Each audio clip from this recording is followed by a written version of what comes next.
What if the first condition is getting satisfied, but the second condition is not getting satisfied, or maybe the third condition is not getting satisfied, or let us say the second and the third both are not getting satisfied? Then what should we really do? For example, I do conclude that there is a past event.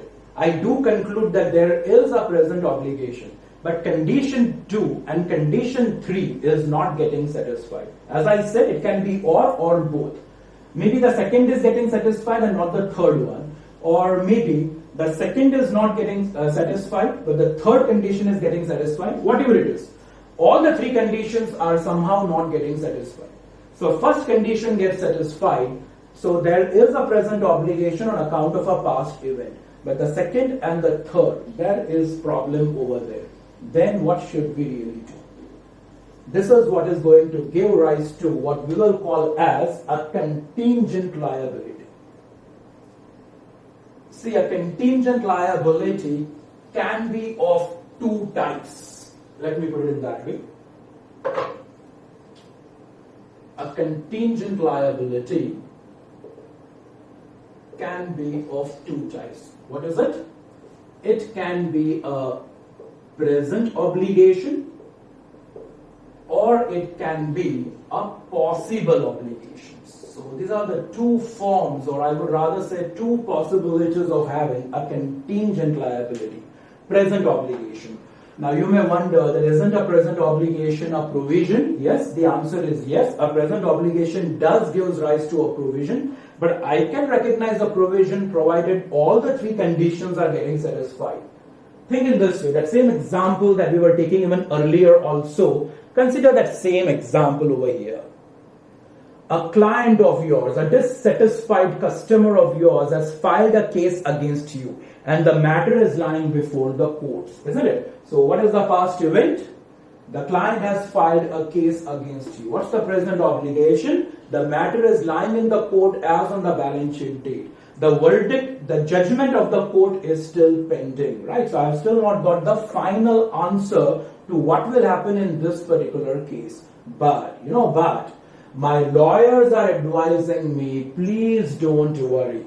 There's a very high chance that we will win the case. The lawyers advise you that your client or your customer has a very weak case. So my lawyers advise me that there is only a 20% chance that you may lose this particular case. Now, as you can see, the first condition does get satisfied. I do have a present obligation on account of a past event, right? But the second condition is not getting satisfied. Because in second condition, we use the word probable. By probable, we mean more likely than unlikely, which we understood as having a probability greater than 0.5, or mathematically I can say that the chance of its occurrence is more than 50%. My lawyers are telling me that only 20% chance is there that you will have to pay the damages. Only 20% chance. So 20% chance is there that there shall be an outflow of resources. If only 20% chance is there, then the second condition is not getting satisfied. Because in the second condition, the outflow of resources must have a possibility of more than 50%. So since the second condition is not getting satisfied, I cannot recognize the provision. And because I cannot recognize the provision, I will consider it to be a contingent liability. So that's what I was saying, that a contingent liability can be a present obligation. Or it can even be the third condition also. My lawyers may tell me that be mentally prepared, you will have to pay the damages. And then I ask the lawyers that what will be the amount of damages. That's where my lawyers are not able to give me a reliable estimate. My lawyers tell me that, see, this is a very new law which has been recently enacted by the court. Now, since it's a very new law, this case which has been filed against you is actually the first such case. So no one knows what will be the amount of obligation that you will have to pay. There is tremendous uncertainty. So maybe the first condition is getting satisfied, even the second condition is also getting satisfied. But the third condition, that the amount can be reliably estimated, is not getting satisfied at all. Again, since all three conditions are not getting satisfied, I cannot recognize the provision. I will have to treat it as a contingent liability. So that's the first possibility of having a contingent liability. It can be a present obligation, right? When will it be a present obligation? When the first condition gets fulfilled, but the second condition for recognizing a provision, the third condition for recognizing the provision, either any one or both of them are not getting satisfied, then I will treat it as a contingent liability. Then another possibility is that a contingent liability can also be a possible obligation, right? It can be a possible obligation. That's where I will put it over here. A contingent liability, as you are saying, is a possible obligation that arises from past events, right? This thing will always be there, past event. Anything that will happen in future, because of which you will have a liability, that too in future, then I will never recognize a provision. So it has to be something that is happening in the past, whose existence will be confirmed only by occurrence or non-occurrence of one or more uncertain future events, not fully within the control of the entity, right? That's where I'll have a contingent liability. As I said, it's now a possible obligation. Why possible obligation? Because whether this obligation will be there or not, that I will come to know, because something may happen in future or something may not happen in future. And that is what gives rise to a possible obligation. A simple example. Let us say State Bank of India provides a loan to some entity B, let's say. So entity B has taken a loan from State Bank of India. Let us say there is another entity, entity A. Entity A provides a guarantee. It provides a guarantee to State Bank of India that by chance if entity B does not make the payment of the loan, we will make the payment. So SBI has given a loan to entity B. Entity A is giving a guarantee to the State Bank of India, or for that matter any other bank. It is providing a guarantee that, see, if entity B does not repay the loan, then no problem, we will repay the loan to you. So this is some kind of a financial guarantee that you have given to the financial institution. This is something which will give rise to a contingent liability. Look at the definition, right? I'm talking about a possible obligation. Think of it. As long as entity B will regularly repay the loan to SBI, entity A will be not found to be liable, isn't it? So entity A does not have any present obligation. Entity B is regularly paying the EMIs, right? The equated monthly installments. Entity B is regularly paying the EMIs to SBI. Then entity A is not responsible, is not liable for this loan. But by chance, if in future entity B starts defaulting, only then entity A will be found liable. That's what we mean by a possible obligation. If you look at the definition of contingent liability, it will now become very clear. Tell me, what's a contingent liability? A possible obligation that arises from a past event. Tell me, what's the past event over here? As far as A is considered, the past event is that you have given a guarantee for loans of entity B to SBI, isn't it? So that's the past event. Tell me, when will you be found liable? The existence will be confirmed by occurrence or non-occurrence of one or more uncertain future events. Tell me, when will entity A be found liable? Only if entity B starts defaulting on this particular loan. So entity B is defaulting on this loan. Will entity B default on the loan? This is a future uncertain event. As of now, we cannot say with 100% guarantee that yes, entity B will definitely default.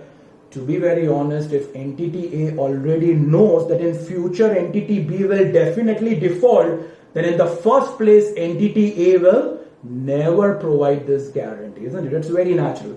If I know right from the very beginning that so-and-so party will default on the loans in future, I will never provide the guarantee.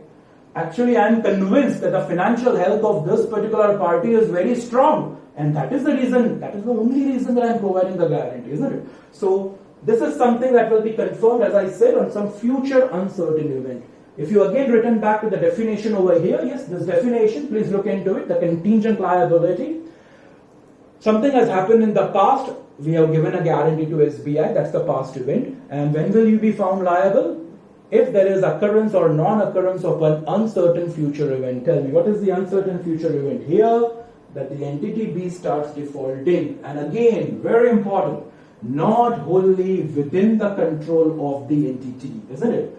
Entity B will default is not within the control of entity A. So, whatever is there for a contingent liability is getting satisfied in our illustration. So whatever financial guarantee that you have provided to SBI on behalf of entity B, it will be a contingent liability. So I can have a contingent liability in form of a present obligation. I can even have a contingent liability in form of a possible obligation. What will I do with contingent liability? Provisions are required to be recognized in our accounting books. So whenever you say I will recognize a provision, P&L will be debited and the provision account will be credited. For example, if my lawyers are advising me that say there is an 80% chance that you will have to pay damages, I will go ahead and recognize the provision.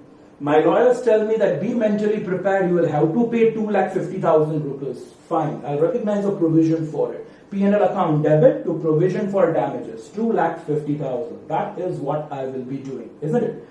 But the moment that same lawyers tell me only 20% chances there that there shall be an outflow of resources, then second condition is not getting fulfilled. So I will not recognize a provision. If I do not recognize a provision, then it is becoming a contingent liability. What to do now? Do not recognize in your books. Contingent liability will be disclosed in the notes. So when you are preparing, or rather I will say when you are finalizing your books, you will provide notes to accounts. And in notes to accounts, you are supposed to highlight the contingent liabilities. You will have to tell everyone who is reading the financial statements that see, so-and-so case has been filed against us by so-and-so party. We are confident of winning that particular case. By chance, if we lose the case, we may have to pay 2,50,000. So that's the kind of what we can say disclosure that can be provided for you. But I will not debit my P&L by the amount of 2,50,000. Why? Second condition is not getting fulfilled. So I will not recognize a provision. I will provide only a disclosure for the same. That's it. Similarly, if I have given some financial guarantors, then there can be a possible obligation. Please provide a disclosure for the same. The readers of your financial statement should know that there are certain loans which have been arranged by entity B for which you have provided a financial guarantee.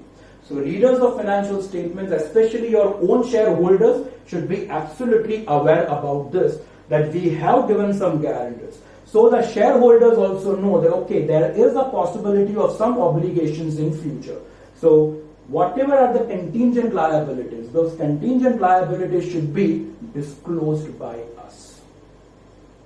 Now, AS 29 also says that if the possibility of outflow of resources is remote means negligible, then a disclosure is also not required. See, if you come to the conclusion that the outflow of resources may be there, but it is negligible, 0.001% chances there that I may have to pay something, then I may not even provide a disclosure for the contingent liability. So most of the times, as I said, contingent liabilities will be disclosed in the notes. You should definitely tell the readers that see so-and-so possible obligations are there, so-and-so present obligations are there, but we have not recognized provisions with respect to the same. This is something that is absolutely necessary. You pick up the financial statements of any company and you will realize that there are large number of items which they have classified as contingent liabilities. For example, you may have some dispute with the income tax department. You might have claimed certain deductions which are disallowed by the assessing officer. But I as a company feel that I have done the right thing. And hence I may go to the appellate tribunal, or I am even ready to fight up to the Supreme Court, right? I will not recognize a provision for the same. I am having some dispute with the customs department. I am having some dispute with the GST department, right? So all these things may be classified as contingent liabilities. So you have to provide proper disclosures for your contingent liabilities. But if you conclude that the possibility of outflow of resources is remote, no need to even provide disclosures for the same.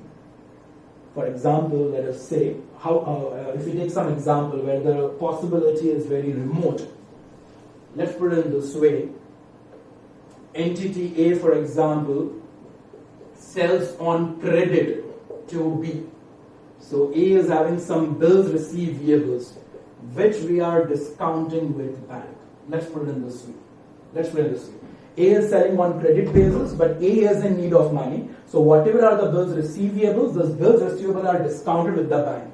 Now we know that on the due date, the bank will present those bills to B. B has to now make the payment to the bank. If B does not make the payment to the bank, then the bill will be dishonored. And if the bill is dishonored, then the bill will return back to A. And then A will have to make the payment to the bank. This is a perfect example of a contingent liability.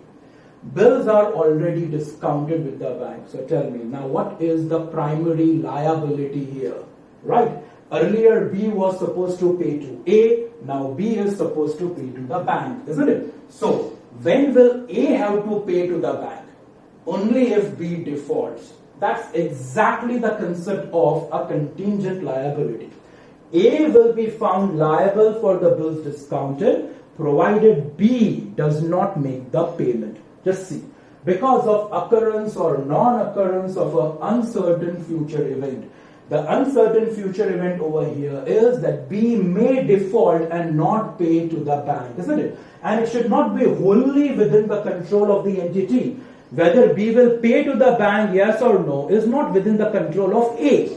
So this is an absolute, or rather I'll say it's a perfect example of a possible obligation. But this is an arrangement that you have been having since years and years, right? B is a regular client of yours. You have already told to B that, see, I'll be discounting your bills with the bank. Please make the payment to the bank. And from time to time, B has always made payments to the bank. We do not see any possibility of B defaulting and hence B becoming responsible for these bills. So you know what we do? We consider this as a contingent liability, but not worthy enough for a disclosure. Because the possibility of B defaulting, we feel, is remote. I have this arrangement since last many years. And B is regularly making the payment to the bank on the due dates. So as a company who has discounted the bills, I don't see any possibility of me becoming liable. And that is the reason, although it's a contingent liability, but the possibility of outflow of resources is remote, is negligible, and that is the reason I do not provide any disclosure. Is this allowed by AS 29? The answer is yes. It is allowed by AS 29. Finally, we look into the third aspect which is there, right? The title is Provisions, Contingent Liabilities, and finally, Contingent Assets. What is a contingent asset? A contingent asset is understood as a possible asset. This entire definition of contingent liability, I can convert it into a definition of contingent asset. I would just remove this particular word. Instead of liability, I'll say asset. Instead of obligation, I use the word asset over here, right? So contingent asset is a possible asset. It's a possible asset. Again, everything else will remain the same. Arises from a past event, existence of which will be confirmed in future by occurrence or non-occurrence of some event, and yes, that event is not within the control of the entity. So that's what we mean by a contingent asset. Why will only unfavorable things happen with a company? Why only things will go wrong for a company, isn't it? Quite possible that there are certain things which are moving in favor of the company. Someone has not filed a case against me. I have filed a case against someone else. For example, let us say I have some design which I have patented and I am of the view that my competitor has copied my design and is trying to sell a similar kind of product. I drag my competitor to the court. Right, and my lawyers advise me that you have a very strong case. You will definitely win this case. And if you will win this case, so and so amount of damages will be receivable from the competitor. But I'm changing the entire language this time. I'm changing the entire context this time. Earlier we were supposed to pay damages. Now we are going to receive the damages. If there is going to be an inflow of resources, don't you feel it is an asset for us? But it is a possible asset. My lawyers tell me 80% chances there that you will win this case, 80% chances there that you will receive 2,50,000. So, as you can see here, it's becoming a possible asset arising from a past event. What's the past event? We filed a case against our competitor, right? That is the past event. But yes, whether I will win the case or not, that is something which is uncertain. My lawyers are telling me you will definitely win this case, but it will be confirmed only when the final verdict of the court is out. So till that point of time, it is a possible asset. I will consider this as a contingent asset. What to do with a contingent asset? Unlike a contingent liability, contingent asset cannot be disclosed in notes. Yes. Our accounting standard 29 is slightly orthodox, or I would say slightly conservative over here. Contingent liabilities, our accounting standard 29 says provide disclosures. Someone has filed a case against you, you will have to pay the damages, please provide a disclosure, right? If you are not recognizing a provision, then provide a disclosure for the same, right? You have given financial guarantees on behalf of some another company, although that company's financial health is strong, still provide a disclosure for the same. You are having disputes with the taxation departments, provide a disclosure for the same. So contingent liabilities are to be disclosed, but we do not treat contingent assets at the same level. When it comes to contingent assets, I will not provide any disclosure for the same. Contingent asset cannot be recognized in books. That I can understand. I cannot recognize that in the books, but I am not even permitted to provide a disclosure for the same as per AS 29. So disclosure is not possible. So I will not provide any disclosure with respect to the contingent assets. Yes, the directors can talk about contingent assets in the director's report, and that is altogether something else. We don't have an accounting standard about a director's report. That what should a director mention? So directors may mention. The directors may say that we have filed a case against our competitor. The directors may say we are very confident of winning the case. Fine. All that can be written in the director's report. But as far as the main financial statements are considered, and when you are preparing a note for contingent liability, you cannot provide a note for the contingent asset. As I said, it is conservative. As I said, AS 29 is slightly orthodox over here. We are again returning back to that same principle of conservatism, isn't it? Ignore future probable gains. So you may win this particular case, an inflow of resources might just be there, but I cannot provide that in my books. I also cannot disclose it in my notes. So, till it is 100% guaranteed, only then we can recognize that item of inflow of resources in our books. For example, the verdict is out and we have won the case, and the court has now suggested that pay to this party 2,50,000. So now I know 2,50,000 will be received by me. So now the inflow of resources is 100% guaranteed. Once it is 100% guaranteed, then I can recognize that in my books. But to be very honest, once it is 100% guaranteed, then it is no longer a possible asset. You know, when I define contingent asset, I say possible asset.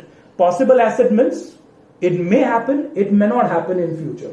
But the moment the verdict is in my favor, and the moment I know that now there will be an inflow of resources of so and so amount, it's now no longer a possible asset. It has actually become it has actually become an existing asset. And if it's an existing asset, then of course it is going to be recognized in my books. It is no longer a contingent asset. So contingent assets, forget about its disclosures also in our books.